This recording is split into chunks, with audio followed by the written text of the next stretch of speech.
Ada beberapa hal penting Bapak Ibu sekalian untuk saya sampaikan berkaitan dengan kebijakan dan strategi sinergi kolaborasi bersama dalam penegakan hukum dalam pemberantasan korupsi.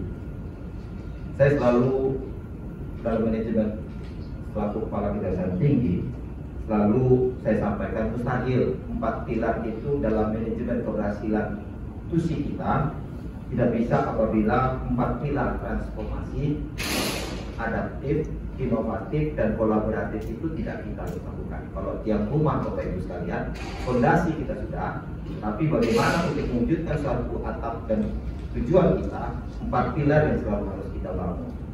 Dan saat ini tidak bisa tidak kita melakukan transformasi dan kemudian kita harus adaptif dan kita harus inovatif dan kolaboratif.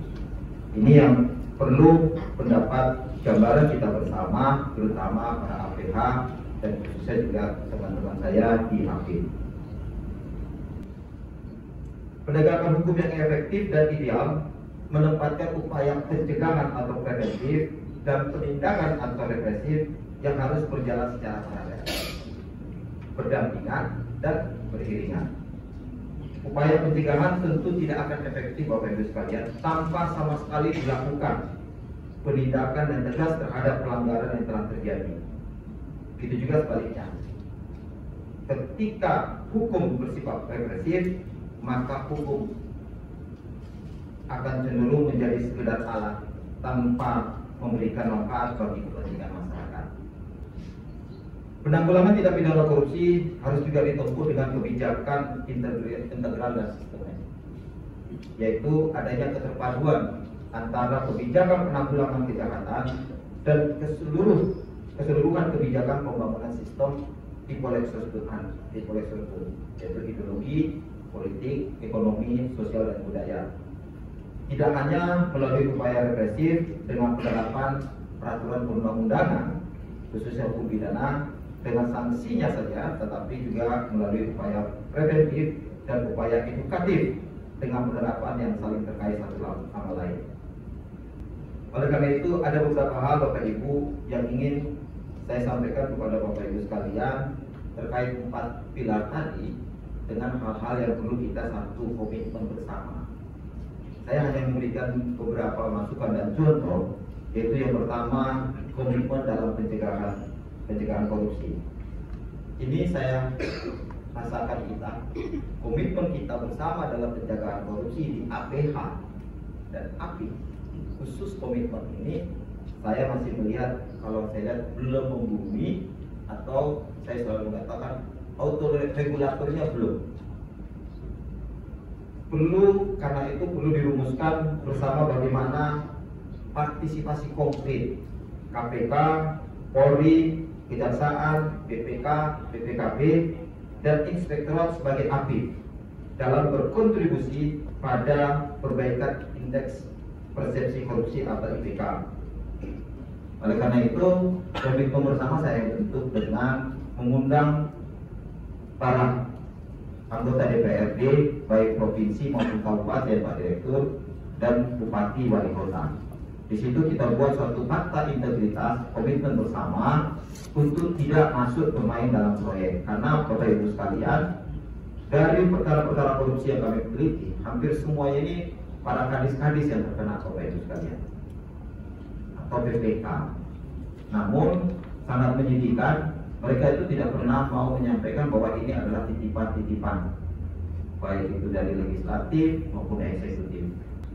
Dan kemudian Bapak Ibu sekalian, kami ingin juga menyampaikan terkait tadi komitmen tadi, bagaimana kita mencoba atau membutuhkan suatu asistensi dalam penyusunan tata kelola atau review atas SOP atau tata kelola di instansi pemerintah. Yang kedua, yaitu terkait bagaimana korupsi menjelang pemilu 2024. Ini pun sedang saat ini kita coba di Kejaksaan Tinggi Banten melihat, karena terkait kasus-kasus pelaksanaan pemilu ini rentan sekali Bapak Ibu sekalian, terutama dalam rangka money politik yang ada di menjelang pemilu, baik itu pemilu presiden, kemudian pemilu legislatif, dan kemudian pemilu di pilkada di kabupaten kota. Namun strategi pencegahan yang perlu harus kita coba, saya inginkan adalah bersama Pak, dari APH dan APIP, karena APIP ini akan juga mengawasi ASN yang ada di pemerintahan provinsi dan kabupaten kota. Dan kemudian Bapak Ibu sekalian, juga ada permasalahan yang kita selalu sampaikan terkait hal tersebut, yaitu banyaknya laporan informasi Bapak Ibu sekalian yang ada di kejaksaan, yang ada di kepolisian, yang ada di KPK. Ini selalu kita melakukan dengan penyelidikan. Saya memperhatikan Bapak Ibu sekalian beberapa hal-hal yang sudah dilaporkan ke Polda, ada juga dilaporkan ke kejaksaan, ada juga yang dilaporkan ke KPK. Ini harus menjadi hal bersama kita, bagaimana menghadirkan kembalikan, bagaimana menginovasi kita agar laporan pengaduan ini bisa efektif, efisien, tidak tumpang tindih Bapak Ibu sekalian. KPK periksa, jaksa periksa, kepolisian periksa. Kita kalau mau, tadi saya katakan, memberantas korupsi harus satu persepsi kita nih Pak. Jangan nanti kejaksaan menghentikan, di kepolisian naik. Nah ini apakah memungkinkan perlu adanya suatu aplikasi Pak, aplikasi penyelidikan. Namun ini saya hanya menyampaikan saja, mungkin ini bisa menjadi bahan diskusi, mungkin juga nanti pengembangan dari KPK untuk membangun aplikasi setiap laporan pengaduan yang dilakukan penyelidikan, sehingga kita bisa paling tidak Pak, ketika penyelidikan itu, karena ada yang sampai bertahun Pak, baik itu di kejaksaan, baik itu di kepolisian maupun di KPK, ada contoh yang kita di Bandai. Ini yang harus sama-sama Pak kita coba membentuk untuk supaya bisa satu pemikiran kita dalam rangka khusus penyelidikan. Kemudian yang ketiga, saya ingin coba menyampaikan kepada Bapak Ibu sekalian terkait persamaan persepsi kita dalam penerapan unsur perekonomian negara. Ini juga menjadi hal yang harus kita sama dalam pemikiran, karena untuk menentukan kerugian keuangan negara mudah Pak. Kalau kita katakan satu ahli saja menghitung, selesai Pak. Tapi kalau untuk menghitung perekonomian negara tidak mudah Pak. Persepsi penyidik berbeda, persepsi penuntut umum berbeda, apalagi persepsi hakim berbeda, persepsi yang lain pun berbeda. Karena ini menyangkut pemahaman terkait perekonomian negara ini tidak mudah, apalagi penafsiran kita serta penerapannya nanti di lapangan Bapak Ibu sekalian, baik itu di level kitab APH maupun auditor nanti. Kemudian hal yang lain, contoh lain yang perlu saya sampaikan juga terkait tentang optimalisasi fungsi koordinasi dan supervisi KPK Bapak Ibu sekalian dalam penyelesaian perkara tindak pidana korupsi, baik itu kita di Polri maupun di kejaksaan. Kalau kita lihat bagaimana amanat undang-undang KPK Bapak Ibu sekalian, fungsi KPK diharapkan dapat lebih mengefektifkan koordinasi dan supervisi dalam penyelesaian perkara. Nah, itu yang tadi sebagai contoh tadi, kita coba bagaimana melakukan terobosan untuk menyelesaikan perkara-perkara lama, supaya ini tidak menjadi tunggakan yang cukup besar atau cukup lama. Oleh karena itu, pada kesempatan ini saya ingin terobosan-terobosan itu dapat segera kita wujudkan, karena untuk Banten terjadi Bapak Ibu sekalian sudah beberapa perkara-perkara lama sudah kita bisa selesaikan, namun ada sekitar salah satu yang perkara lama Pak yang sudah beberapa sudah kita bisa selesaikan. Dan kemudian kami ingin juga menyampaikan Bapak Ibu sekalian terkait contoh juga permasalahan dan yang perlu kita lakukan di 4 pilar ini terkait tentang pelacakan aset. Bapak Ibu sekalian tidak mudah untuk melakukan pelacakan aset atau dalam rangka pemulihan kerugian keuangan negara. Sangat sulit bagi kita untuk menelusuri folder money maupun folder aset dari pelaku-pelaku tindak pidana korupsi. Ini semua dengan kecanggihan dan strategi mereka melakukan pencucian uang atau bagaimana mengaburkan aset itu sangat tinggi sekali.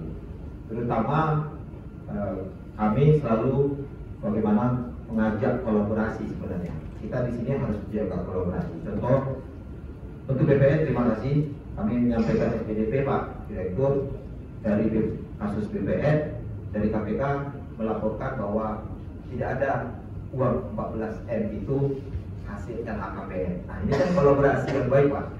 Dengan kita buatkan SPDP kemarin kita laporkan perkembangan dari KPK menyampaikan ke kita tidak ada.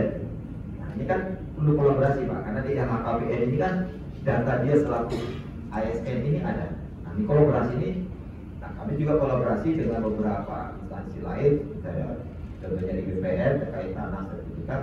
Namun ini kan belum membumi Pak. Masih ada hal-hal kendala yang selalu karena ketertutupan dari kerahasiaan per orang. Bapak Ibu sekalian, saya rasa hal-hal itu saja karena waktu juga beberapa hal yang perlu bersama persepsi yang kami sampaikan kepada Bapak Ibu sekalian. Namun pada intinya kami ingin menekankan karena ini diklat bersama, bagaimana kita bersama berkolaborasi, melakukan inovasi bersama, bersinergi juga melakukan pencegahan dan pemberantasan korupsi yang sama Pak. Ketika kita tidak sama APH, hanya kita sendiri-sendiri melakukan, karena masih saja kita lihat kita belum bersama. Strategi pencegahan kita pun belum satu sama. Bagaimana kita melakukan, bagaimana tadi contoh-contoh yang sudah saya sampaikan. Belum lagi dalam rangka kita melakukan penindakan. Nah ini sangat sulit bagi kita semuanya apabila kolaborasi tadi, inovasi tadi, kemudian kita melakukan satu sinergi dengan pencegahan dan pemberantasan korupsi, maka tidak mudah untuk mewujudkan atau bagaimana kita mewujudkan masyarakat di wilayah kita sendiri atau masyarakat Indonesia itu yang bebas dari korupsi, polisi dan nepotisme. Terima kasih Bapak Ibu sekalian atas perhatiannya, dan kami tutup dengan wabillahi taufiq wal hidayah. Assalamualaikum warahmatullahi wabarakatuh.